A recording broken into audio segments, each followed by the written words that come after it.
ಒಂದು ಲೋಟ ನೀರಿಗೆ 2 ಸ್ಪೂನ್ ತುಂಬ ಹಾಕ್ಕೊಂಡು ಮಾಲ್ಟ್ ಪೌಡ್ರ್ ಹಾಕ್ಕೊಂಡಿದ್ದೀನಿ. ಇದನ್ನು ಕಲಿಸ್ಕೊಂಡಿದ್ದೀನಿ.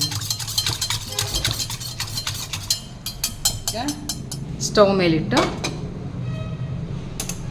ಸಣ್ಣ ಉರಿನಲ್ಲಿ ಇದನ್ನು ಕಲಿಸ್ಕೊಳ್ತಾ ಇದಕ್ಕೆ ಇನ್ನೊಂದು ಲೋಟ ಹಾಲು ಹಾಕ್ಕೋತೀನಿ. 1 ಲೋಟ ತುಂಬ ಹಾಲು. ಇದನ್ನು ಒಂದು 5 ನಿಮಿಷ ಕಲಿಸ್ತಾ ಇರಬೇಕು. ಸಣ್ಣ ಸಿಮ್ಮಲ್ಲೇ ಇಟ್ಕೊಂಡು ಇದೇ ಥರ ಕಲಿಸ್ತಾ ಇರಬೇಕು.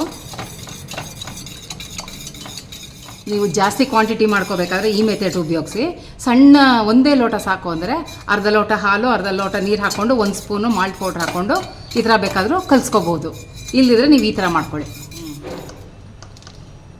ಇದಕ್ಕೆ 3 ಸ್ಪೂನು ಆರ್ಗ್ಯಾನಿಕ್ ಬೆಲ್ಲನ ಸೇರಿಸ್ತಾ ಇದ್ದೀನಿ. 1 2 3. ನಿಮಗಿನ್ನೂ ಜಾಸ್ತಿ ಬೇಕು ಅಂದರೆ ಇನ್ನೂ ಜಾಸ್ತಿ ಹಾಕ್ಕೋಬೋದು, ಸ್ವೀಟ್ನಂಶ ಇಷ್ಟಪಡೋರು. ಸ್ವೀಟೇ ಬೇಡ ಅಂದವರು ಒಂಚೂರು ಪೆಪ್ಪರ್ ಪೌಡ್ರು, ಒಂಚೂರು ಸಾಲ್ಟು ಹಾಕ್ಕೊಂಡು ಮಾಡ್ಕೋಬೋದು.